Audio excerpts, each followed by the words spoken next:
Muy bien. ¿Cómo les fue con estadística el fin de semana? Ay.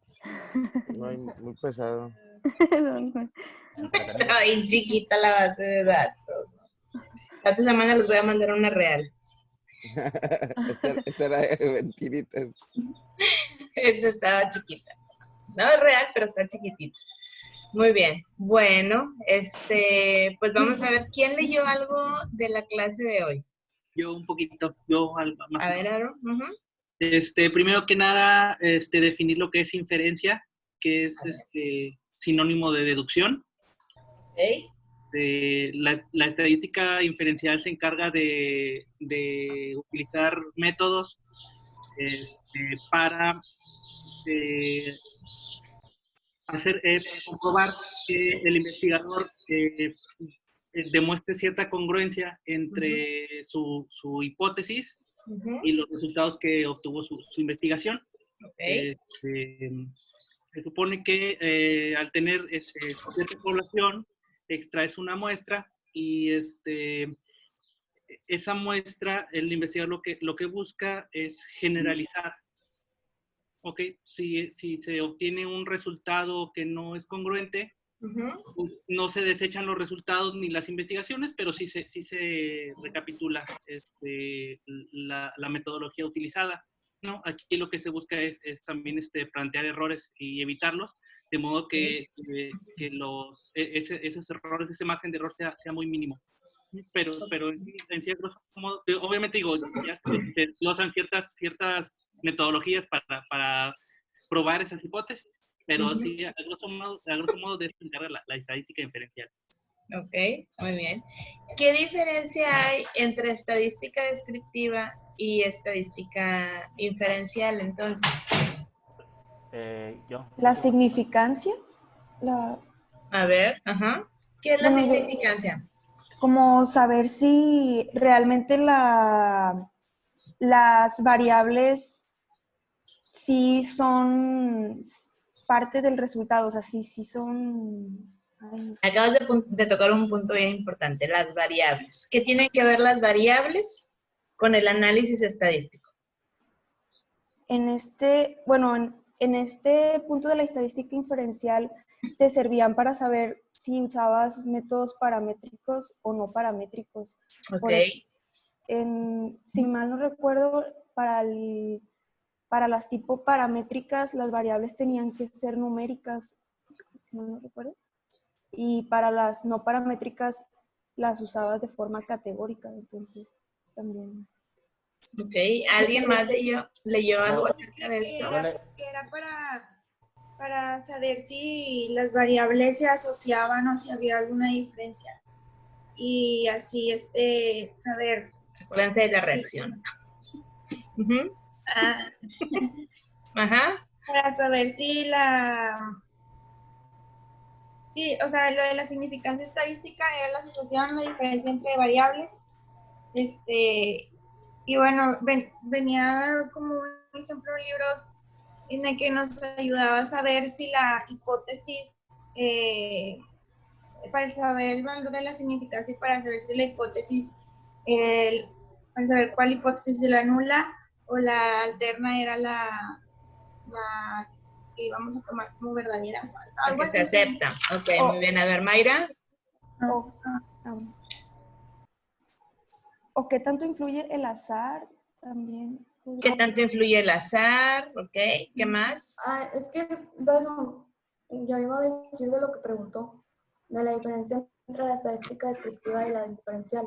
A ver, La descriptiva parte de tablas y gráficas que te dan, no tienes toda la información.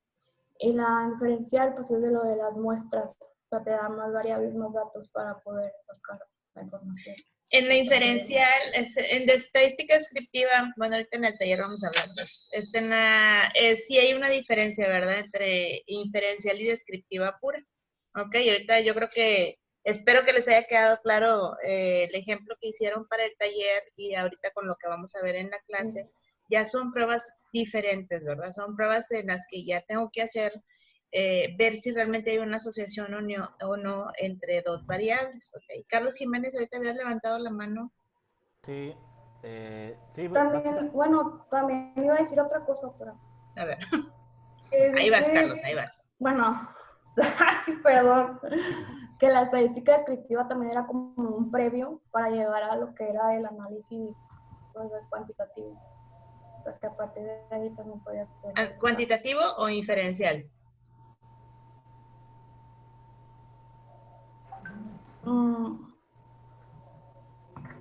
Pues es que el inferencial tiene dos, se divide en dos, o sea, el paramétrico, que es cuantitativo, y el no paramétrico, que es cualitativo.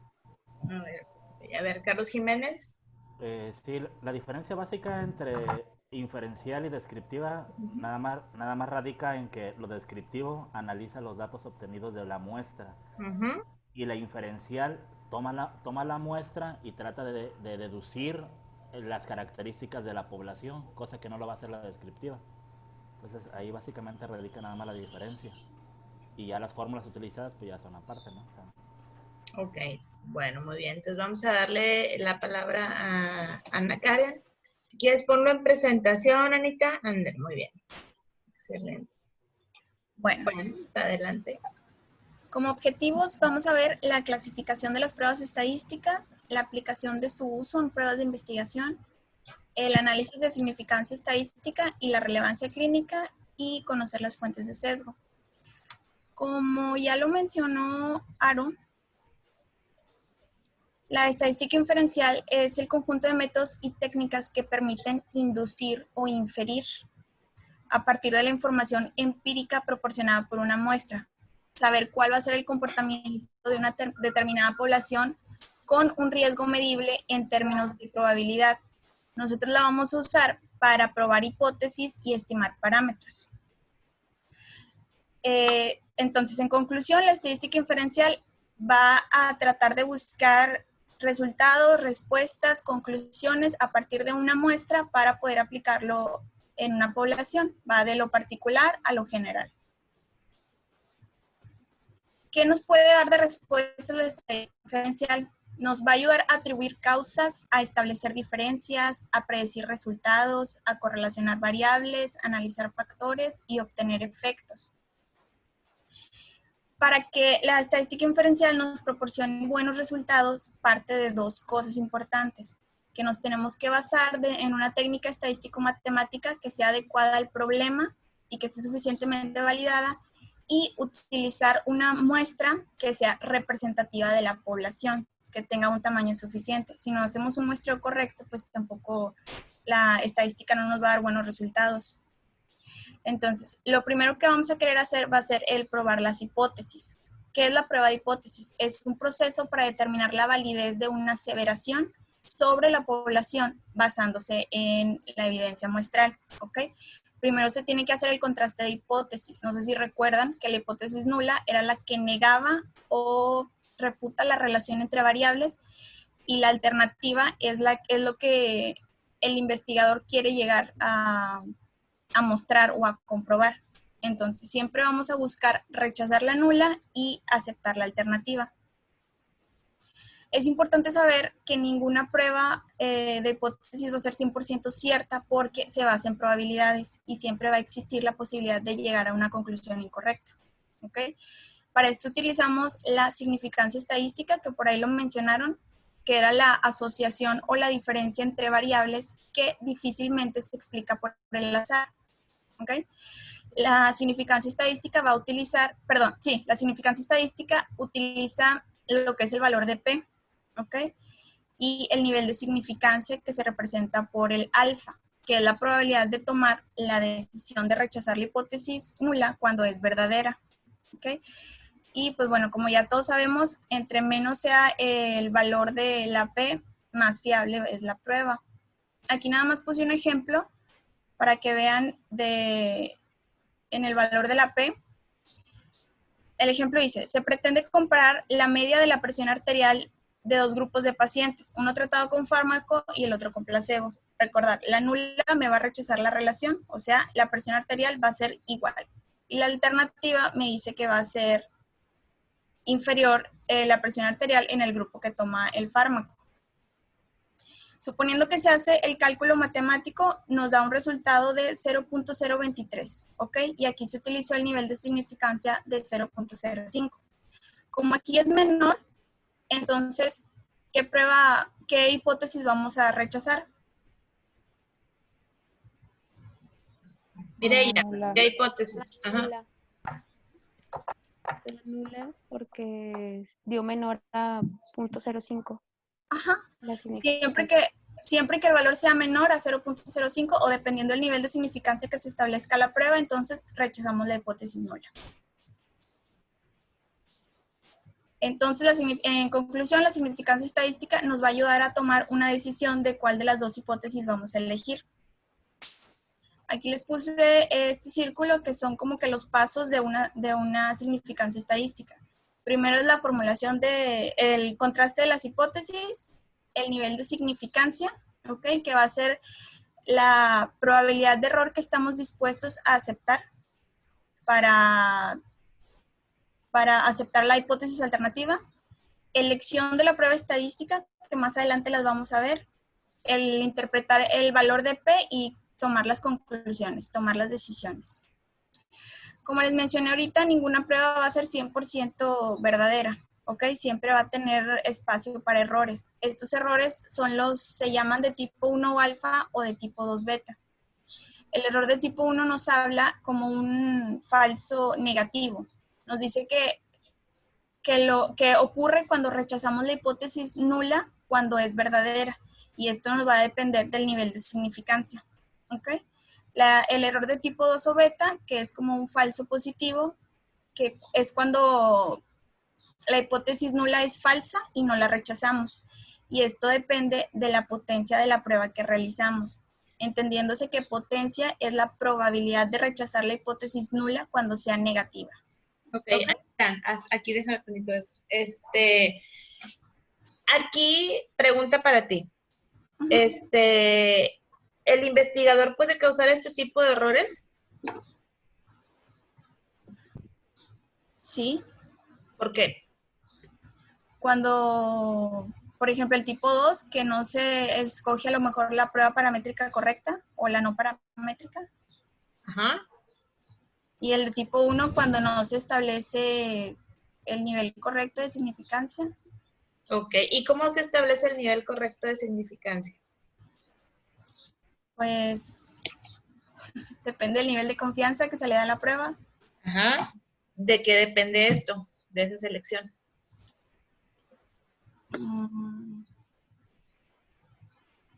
No sé. ¿Alguien?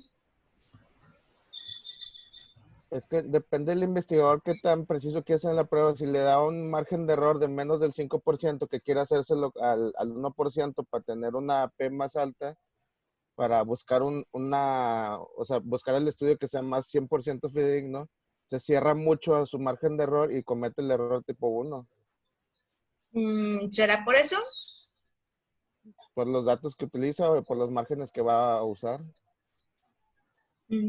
¿Por qué más? Dice aquí, error tipo 1 o alfa.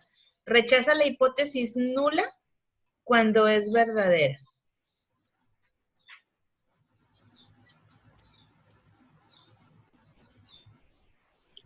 Rechaza la hipótesis nula cuando es verdadera. No sé si esté bien, doctora, pero, por ejemplo, cuando el investigador quiere que, pues, su investigación sí sea buena y, pues, miente o no ve los ciertos datos para...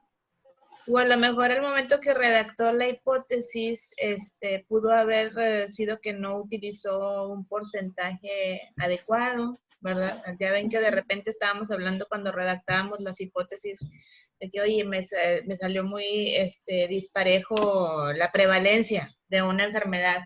En una X enfermedad me dice que es el 17%, en otra me dice que es el 33%, en otra me dice que es el 53%. Bueno, vamos a poner el 33%. O sea, ahí lo ideal es sumarlos, hacer un promedio y dejar esa cifra que me sale para hacer la redacción de la hipótesis, ¿verdad? Entonces puede ser ahí también en ese tipo de manipulación. Por eso les insistimos tanto en que busquen información acerca de la prevalencia cuando vamos a redactar una hipótesis. Porque lo más fácil es dejarlo al 50%, ¿verdad? Al 50%. Y a lo mejor yo vi un artículo en el que venía que la prevalencia era el 35%, pero bueno, lo dejo al 50%. Al cabo, yo pienso que sí vamos a aceptar esto. Y resulta que no, ¿verdad? Entonces, hay que fijarse muy bien al momento de que buscamos en la literatura de cuál va a ser la cifra que vamos a utilizar para hacer la redacción de la hipótesis, ¿sí? Porque a veces nosotros solitos nos condenamos a no aceptarla o a aceptarla nula, o a fuerza rechazamos la nula cuando realmente es la verdadera hipótesis la que se tiene que aceptar. ¿Ok? Ya esto lo vamos a ir viendo más adelante. Muy bien. Adelante, Ana. Ok. Bueno, para realizar la prueba de hipótesis se utilizan los análisis estadísticos. Estos van a ser los paramétricos y los no paramétricos, y cada tipo va a poseer sus características y suposiciones que los van a sustentar. Vamos a empezar con las no paramétricas. Estas son útiles cuando no se conoce la distribución de la cual provienen los datos, ¿ok? La variable dependiente no va a seguir una distribución normal, y como por ahí lo mencionaron, se va a utilizar en variables cualitativas, nominales y ordinales, ¿ok? Una de las desventajas de estas pruebas es como se utiliza menor información de la distribución, van a ser menos potentes. Recordando que la potencia va a ser la probabilidad de rechazar la hipótesis nula cuando sea falsa. La primera con la que vamos a empezar va a ser la chi cuadrada, que es la que menciona mucho la doctora. Esta es una prueba estadística para evaluar hipótesis acerca de la relación entre dos variables, para saber si son independientes una de la otra o no lo son, ¿ok? Este se calcula a través de una tabla de contingencia o de tabulación cruzada. Ahorita la vemos. Esta es la fórmula. Se representa como una x al cuadrado y es igual a la sumatoria de la frecuencia observada menos la frecuencia esperada al cuadrado entre la frecuencia esperada. Para sacar la frecuencia esperada es otra fórmula. Aquí no se me estresen con las fórmulas. Cuando nosotros descargamos un programa de análisis estadístico, lo que tenemos que tomar en cuenta y hacer bien es nuestra base de datos. El programa de análisis estadístico, ya tú ingresas los datos, los importas y ya nada más le estás solicitando la prueba que necesitas y solito lo va a hacer, ¿ok? Para que no piensen que los voy a poner a hacer fórmulas ni nada, sí debería, pero no lo voy a hacer. Pero ahí el programa ya está calculado. Si mi base de datos no está bien hecha, el programa no te va a dar nada que no pueda hacer, ¿ok? Por eso es bien importante revisar muy bien una base de datos. Oye, aquí me faltó un dato, o aquí me faltó un punto en un participante, o ¿sabes qué? Vamos a eliminarlo porque no está completo y me va a sesgar todo. O aquí escribí una variable continua con coma y me lo aceptaba con punto, o aquí me lo acepta con coma y allá me lo aceptaba con punto. O sea, son cosas metodológicas, ¿verdad? Pero tiene que estar bien hecha la base de datos para eso. Entonces, vamos a ver las fórmulas, vamos a ver de dónde viene, porque es importante que sepan de dónde vienen las cosas, pero sí lo hace el programa de análisis estadístico. Programas de análisis estadístico gratuitos que no necesite pagar. EpiInfo, página de CDC. Epidata, ¿ok? Son dos programas de análisis estadístico que están libres. SPSS, perdón, ando muy afónica. SPSS tienen que descargar, que pagar para tener una membresía de SPSS y está bastante cara la versión actual, ¿verdad? Entonces, pero hay programas que están libres para estadística descriptiva y estadística inferencial, y en estadística inferencial hacen muchas de las pruebas que necesitamos, ¿ok? Hay pruebas muchísimo más avanzadas, pero pues no pasa nada. Con esos programas que tengan a la mano, el que lo quiera descargar, puede descargar, yo le puedo enseñar cómo se usa, pero están gratuitos esos dos, ¿ok? Muy bien, ¿qué más, Anita? Bueno, aquí puse un ejemplo, más que nada para que sepan cuándo utilizar cada prueba, ¿ok? Aquí dice Melissa, conjetura que el uso de cinturón de seguridad en los conductores está relacionado con el género. Recordar que esta prueba es para ver si las variables tienen relación, ¿ok? La variable sería el género y el uso de cinturón de seguridad sería otra variable. La hipótesis nula me va a decir que es independiente, que no hay relación, y la alternativa me va a decir que no es independiente. Aquí, por ejemplo, se tiene que sacar primero el nivel de significancia, que aquí en este se utilizó el 1%, y para sacar el valor de P me dice que va a ser 1 menos el nivel de significancia, que va a ser el 0.99. Para esta prueba se utilizan los valores críticos de la distribución para sacar el valor de chi crítico, ¿ok? Entonces, suponiendo que me dio el 99, me da aquí el valor de 6.635.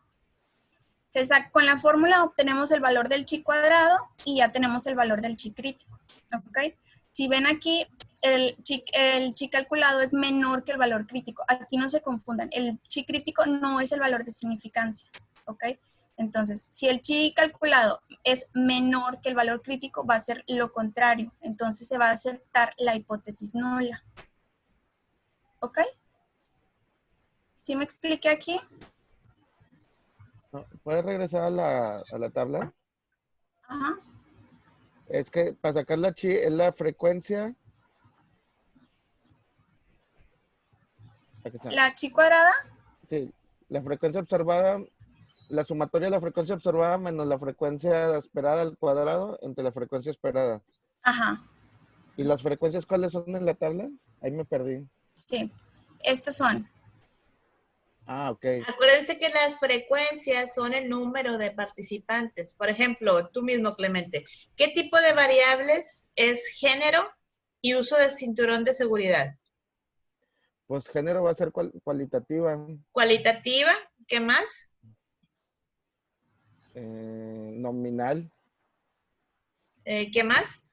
Dicotómica. Dicotómica. Ok, muy bien. ¿Uso de cinturón de seguridad? Pues ese también va a ser cualitativa, porque nada más va a ser. Cualitativa, ¿qué más? No me acuerdo el nombre del. Dicotómica también. Dicotómica.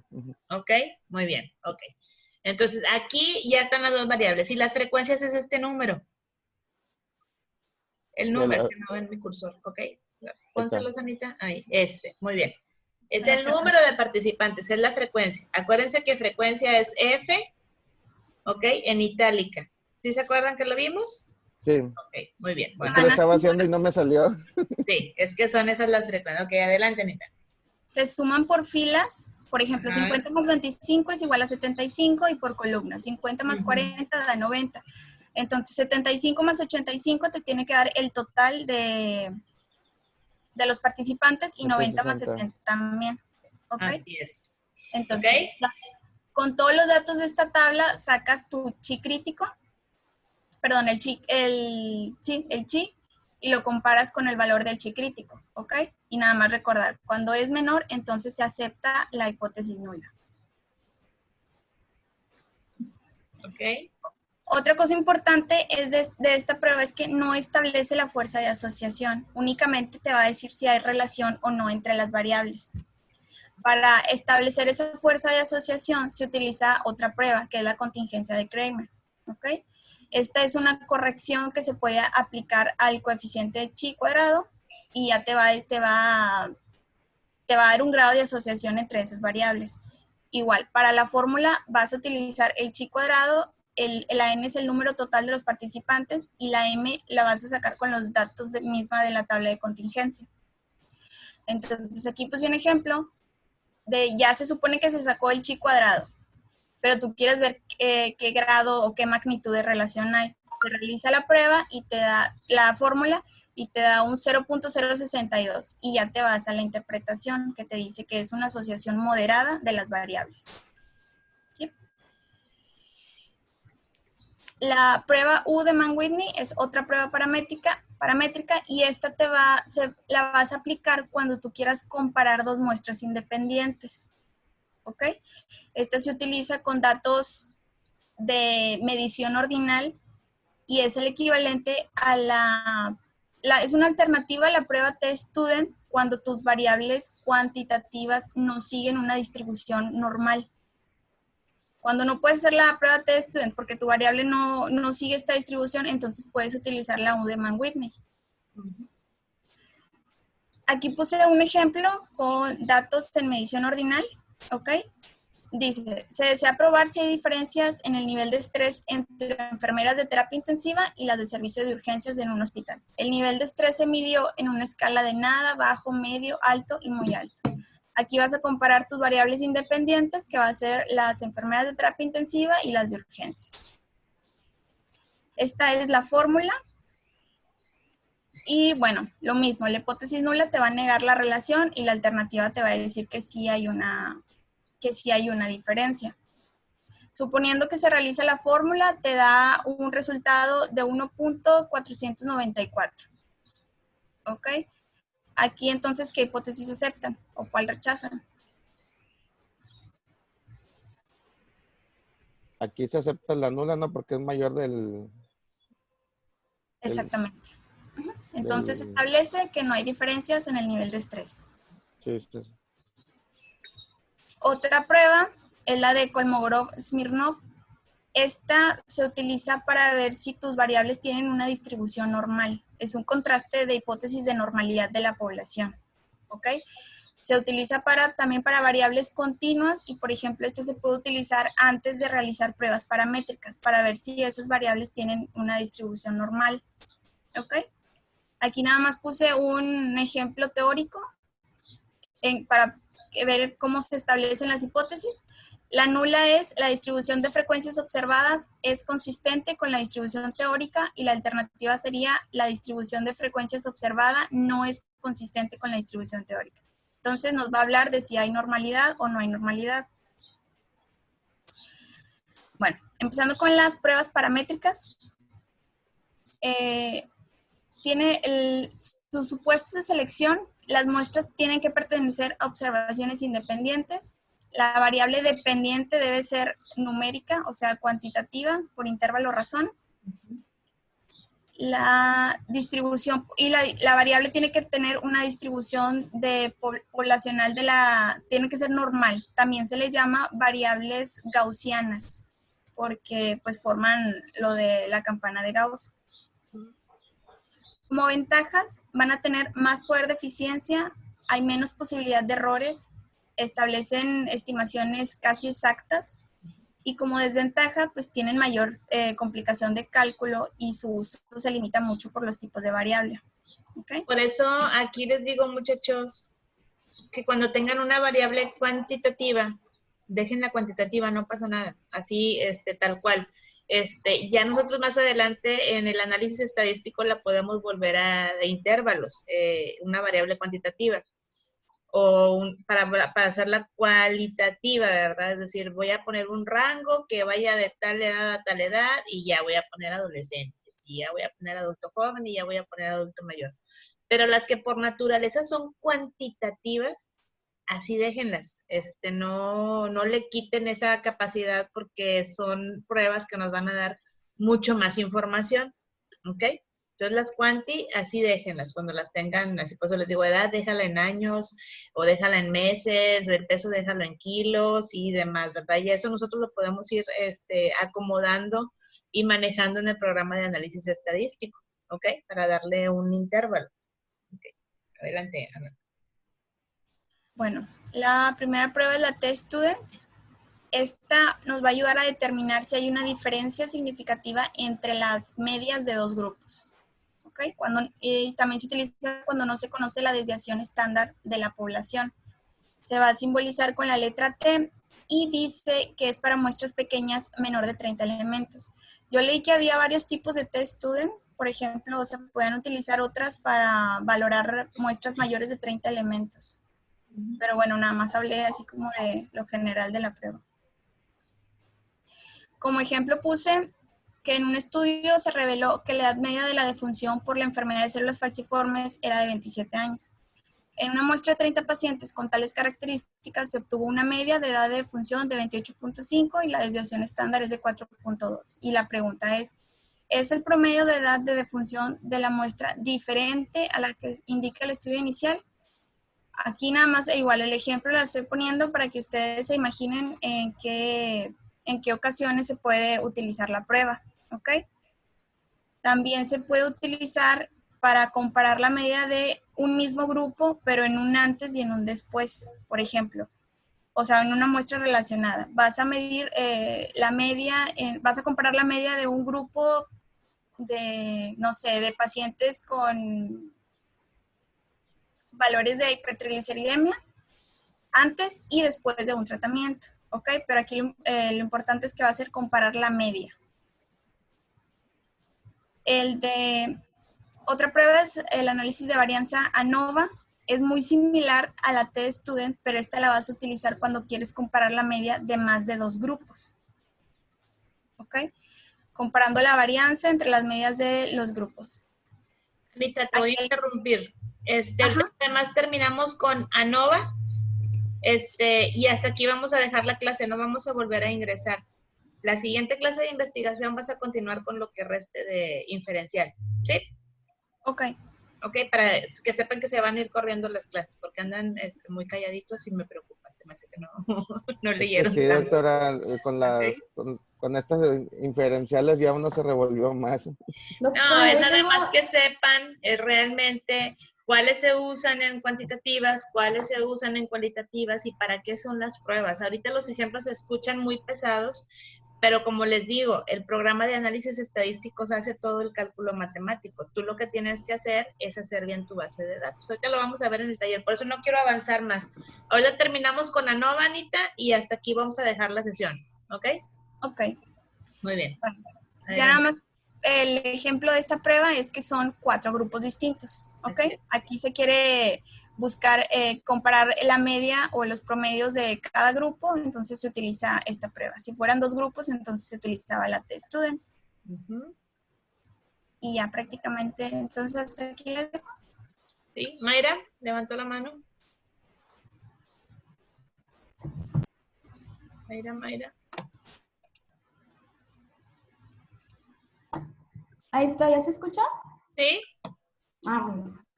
De la ANOVA, doctora, es que leí que las hipótesis, bueno, en este caso la nula, acepta que las medias de la ANOVA, que son de que 3 grupos son iguales, pero la hipótesis alterna dice que no todos son iguales, o sea, que hay diferencia en alguno de los grupos, no en todos, o sea, uno. Entonces leí que para saber en cuál grupo, porque la ANOVA no te da esa respuesta, puedes hacer una prueba que se llama Tukey. No te entendí lo último, Mayra. ¿Dónde se quedó? En que me dices que 3 grupos y después no te entendí. Ah, ok. Que la ANOVA, como dijo Anita, es para 3 grupos o más. Entonces, que ahí la hipótesis nula sobre la ANOVA, que es el análisis de varianzas, dice que que todas los valores son iguales. En cambio, la alterna solo te dice que un valor o más pueden ser diferentes.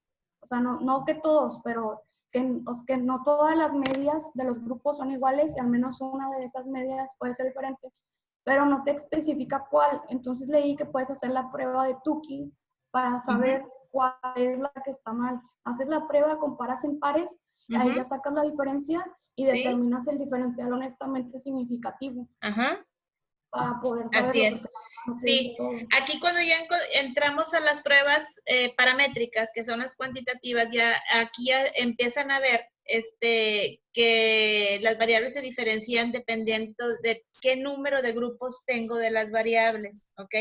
Y ya nada más para saber qué prueba voy a utilizar, si son 2 grupos, si son 3 grupos, si son más grupos, igual en las no paramétricas, o sea, si voy a hacer una evaluación antes y después, a lo mejor ahí en las no paramétricas faltó Wilcoxon, que se utiliza en el cuasi experimental, ¿verdad? Para ver la evaluación en 0, hacer la intervención y después la evaluación posterior a la intervención, ¿verdad? Pero es para eso. A mí lo que me interesa, que les quede bien claro, es cuáles son las pruebas paramétricas o gaussianas, cuáles son las pruebas no paramétricas en qué variables voy a utilizar las pruebas paramétricas, en qué tipo de variables voy a utilizar las pruebas no paramétricas y para qué sirven. Nada más.